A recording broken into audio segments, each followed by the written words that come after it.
Today in travel. Top story skiff take. Puerto Rico tourism, bolstered by Airbnb when hotels were shut, has had a noteworthy comeback. But if travel and living have blended, then the island's fiscal and political woes can't be overlooked. Puerto Rico tourism is as hot as a breezeless late morning in June on the island, but it also faces long-term challenges that could chill the narrative. With much of the work divided between the private sector-led Discover Puerto Rico and the decades-old, government-run Puerto Rico Tourism Company, Puerto Rico tourism eclipsed pre-pandemic marks in 2021 on airport arrivals, non-resident visitor spending, lodging taxes generated, and hotel revenue per available room, which was 124% higher than the U.S. average that year. Figures from the first 4 months of 2022, including hotel average daily rates of $305, which amounted to a 35% year-over-year increase, showed nothing if not acceleration in the island's tourism metrics. In 2021, once the restrictions were relaxed, it was off to the races, Brad Dean, the CEO of Discover Puerto Rico, told Skift. All of that came despite a tumultuous last half-dozen years. In 2016, the U.S. Congress appointed a financial oversight board for Puerto Rico that still dictates much of the island's finances, and cuts services, including teachers' pensions several years later.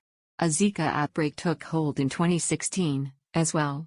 Hurricanes Maria and Irma devastated the island in 2017, and frequent blackouts are a nagging reminder to this day that Puerto Rico still hasn't fully recovered.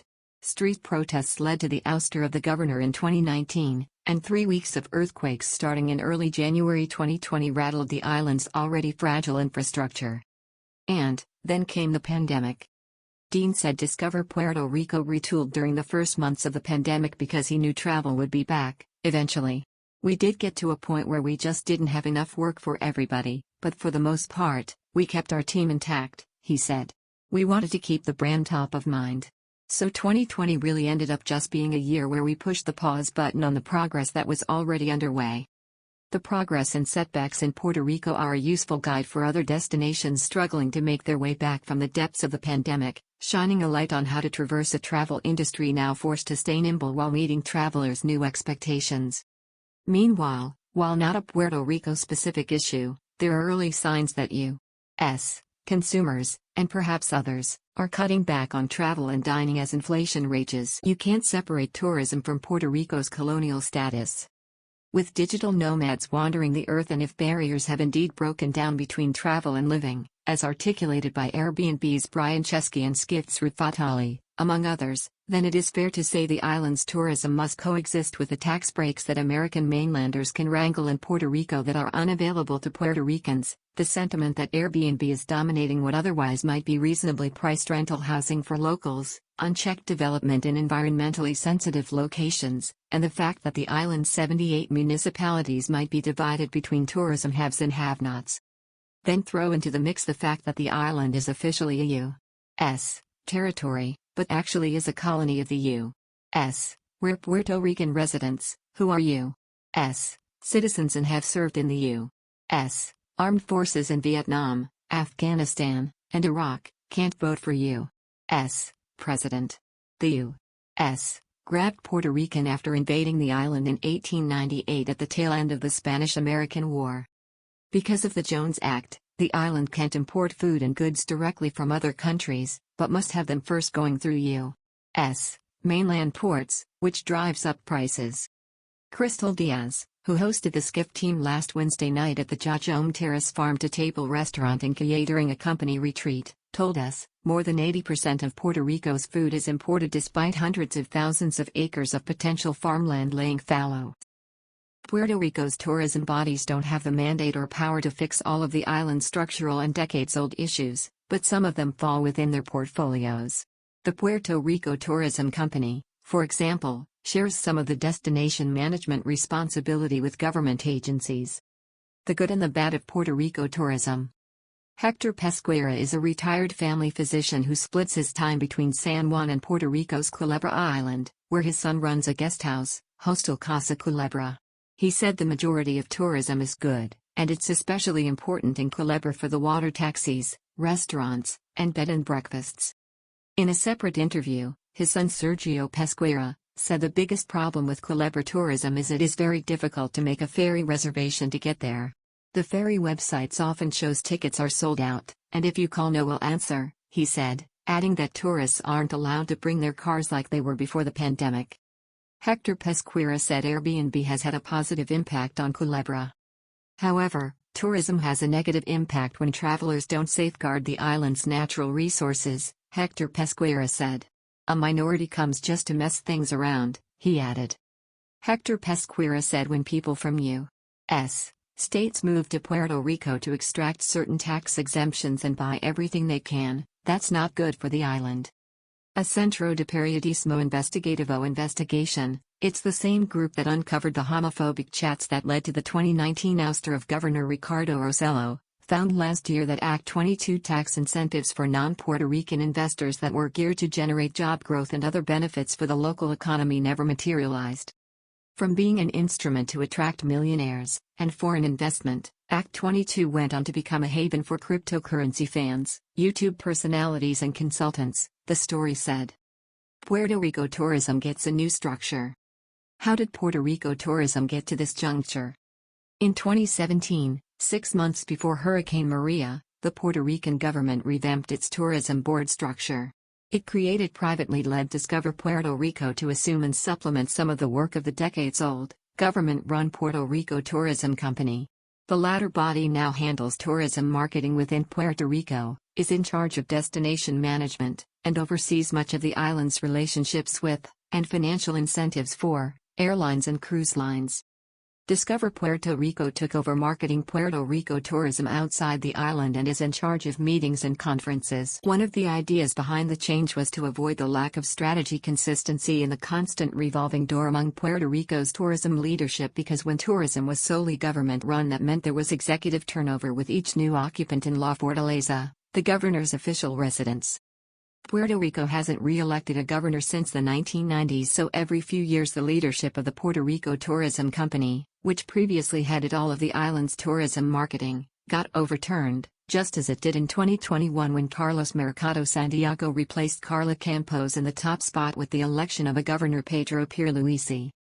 The inconsistency over the years led to a Puerto Rico tourism identity crisis. Just what was Puerto Rico's tourism identity and what was the strategy if the branding was ever changing? Puerto Rico tourism used the following marketing messages over the years. Discover Puerto Rico. Consider the Puerto Rico Tourism Company's marketing slogans over the years. They ranged from Escape the Cold to Summer is Easy and the Continent of Puerto Rico and Puerto Rico, USA. Wait, is Puerto Rico a continent or part of the USA? Add to the mix Fall in Love, the Island of Enchantment, Live your 5-star vacation, and explore beyond the shore. Unlike those mixed messages, Dean of Discover Puerto Rico hopes its recently launched Live Boricua marketing campaign will have staying power. The campaign emphasizes not just Puerto Rico's beaches and places to visit, but the faces of the Puerto Rican people in all of their diversity, he said. Puerto Ricans call themselves Boricuas. The name comes from the Tainos, Puerto Rico's native inhabitants, who called the island Borinquen. Puerto Ricans are a multicolored mash with Taino, Spanish, and African roots. Dean said Discover Puerto Rico started planning the campaign under the premise that it had to distinguish Puerto Rico from its Caribbean and U.S. mainland competitors because most islands have plenty of beautiful beaches, and so do other destinations. He said the campaign emphasized experiences for active-minded travelers, as well as Puerto Rico's rich history and culture, as well as destinations beyond the San Juan Metro and Eastern Corridor. Some of the marketing urges visits to Ponce in the south and the bioluminescent bay in Lajas a little further to the west. Both take at least 2 hours by car from San Juan. The Toro Verde Adventure Park in the central portion of the island is another point of interest. The following chart from Tourism Analytics shows Puerto Rico ranking second behind the U.S. Virgin Islands and the Caribbean in terms of 2021 non-resident stopovers as a percentage of 2019's numbers at 103.2%. The Puerto Rico figures tallied non-resident hotel registrations, but much of Puerto Rico's tourism comeback involved non-hotel short-term rentals. Tourism Analytics. Arrivals into San Juan's International Airport from January to April 2022 exceeded 1.6 million, a 6.3% increase compared with the previous record, according to Aerostar Airport Holdings, which runs the airport. While the long-term success of the Live Boricua campaign, which launched on digital channels earlier this month in the UK, Germany, Spain, Canada, and Colombia, remains to be seen, Dean thinks with it Puerto Rico tourism has found an identity to build on. If you think about it, I can't say that we thought of Live Boricua 4 years ago, but it's become a natural extension into that brand definition, where now we're emphasizing not only the unique cultural heritage of the island and the unique experiences, but also the uniqueness of the people, Dean said. Tourism's at times heavy footprint. Amelia Barbosa works as a bartender in a beachside bar/restaurant in Rincon, Puerto Rico, on the island's northern west coast about 90 miles from the San Juan metro area. Asked about the benefits of tourism, Barbosa said, "It's complicated. Some tourists in the San Juan area behave badly," Barbosa said, "and the ones who venture out of the metro area to the west coast to towns such as Rincon, Aguadilla, and Cabo Rojo, don't tend to stay very long. The Puerto Ricans are literally selling everything," Barbosa said, referring to real estate and the development of Airbnbs. She said it is very difficult for Puerto Ricans to afford to buy a house. "Americans are benefiting from everything," Barbosa said, referring to residents of the 50 states as opposed to Puerto Ricans, who are likewise U.S. citizens. "It is very difficult to deal with that. It's very bad." Felix Salas, who was born in Puerto Rico and lived here for more than 30 years, overheard the conversation and invited me to join him at the Rincon bar. He agrees with Puerto Ricans who are anchored by developers who sometimes get carte blanche to build in environmentally sensitive areas, without much government intervention. "That is true to a certain extent," said Salas, who works as a surveyor as it relates to land use management for a U.S. government agency in Massachusetts. "Not 100%, but it's something that's happened for a very long time. Many people either built illegally or the government agencies in charge turned a blind eye, and that's well known." Salas said a movement is underway among Puerto Ricans to push the government to safeguard the island's natural resources. For example, one Puerto Rican independence activist, Ed Chimirolf, recently pointed to the problem, tweeting a series of photos depicting Airbnb properties built on beaches, allegedly impeding legally guaranteed public access to the surf and sands, and some of the homes tread on environmentally sensitive beach turf. Airbnb played an outsized role in Puerto Rico's tourism recovery. In the years after Hurricane Maria, when many of the island's hotels were shuttered, Airbnb properties filled much of the gap and more. In the first 4 months of 2022, Puerto Rico's hotel revenue jumped 78% year-over-year, and short-term rental revenue climbed 55%, according to STR and AirDNA, respectively. The average daily rate for hotels was $305, a 35% increase, and was much higher than the U.S. average. There is some resentment on the island against Airbnb, especially when locals search for places to live among rising rents, and a chunk of housing is reserved for Airbnb use. While some of that Airbnb use in Puerto Rico can be tied to non-Puerto Rico real estate speculators coming to the island for tax breaks and investment gains, Governor Pierluisi said recently that most Airbnb owners on the island are Puerto Ricans. His statement came as part of his proposal to raise the accommodation tax on short-term rentals 1 percentage point to 8%, while a mayor's group wants to raise it to 10%. Hotels without a casino pay 10%, and those with gambling facilities get charged 11%. While the proliferation of Airbnbs is an issue, there is a movement on the island to beat back allegedly illegal construction.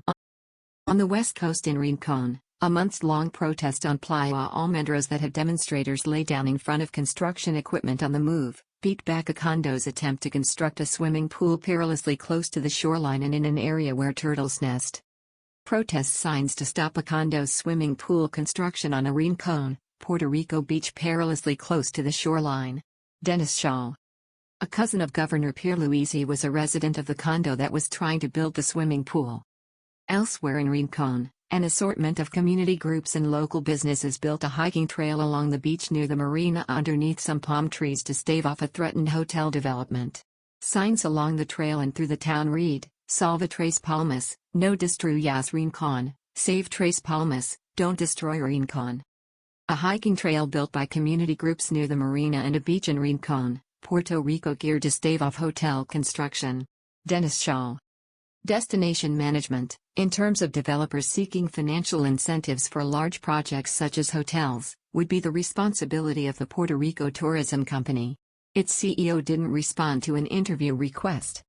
Responsibility for destination management also falls to the Department of Natural Resources and local municipalities in terms of permits and enforcement. Felix Salas, the Puerto Rico-born surveyor, is familiar with encroachment issues where people were trying to illegally acquire federal land on Culebra, one of the two bigger islands along with Vieques that are part of Puerto Rico. So they're in the maritime terrestrial zone where you're not supposed to do anything, really, Salas said. And that's a public domain.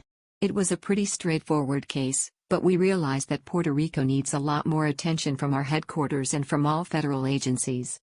Tomás Ramírez, Discover Puerto Rico Board Vice Chairman who heads the Asociación de Paradores y Pequeñas Hospederías Puertorriqueñas, the Association of Paradores and Small Inns, in Cabo Rojo on the island's southwest coast, acknowledged there has been a problem with some people taking ownership of the beaches.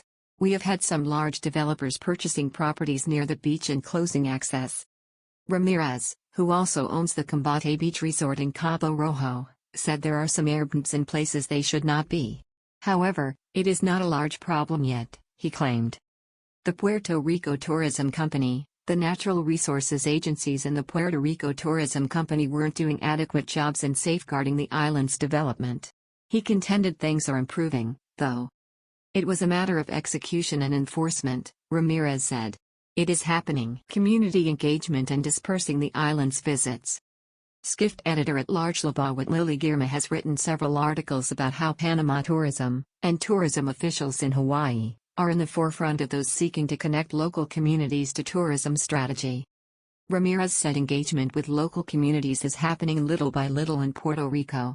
Discover Puerto Rico has a local advisory committee that includes the presidents of the Chambers of Commerce of the South and West regions, as well as the director of the Universidad Ana G. Mendez Kingbird Innovation Center, and the owner of LT Travel Agency, for example. He said Discover Puerto Rico has met with legislators, mayors and community groups in municipalities such as Cabo Rojo, Ponce, Aguadilla, and Lajas, for instance. Some raised concerns about the quantity of tourism. They want more, and some of the mayors have favorite tourism projects, Ramirez said. Municipal officials are sometimes also angry about visitors behaving badly. Ramirez said Discover Puerto Rico is using strategies to filter such behaviors.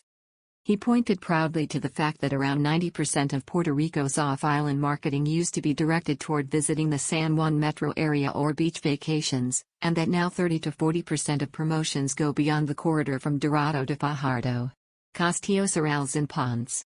Discover Puerto Rico. The challenge is to get tourists out of the San Juan area to visit places like Castillos Urales and Ponce in the south or the Toro Verde Adventure Park in the central portion of the island.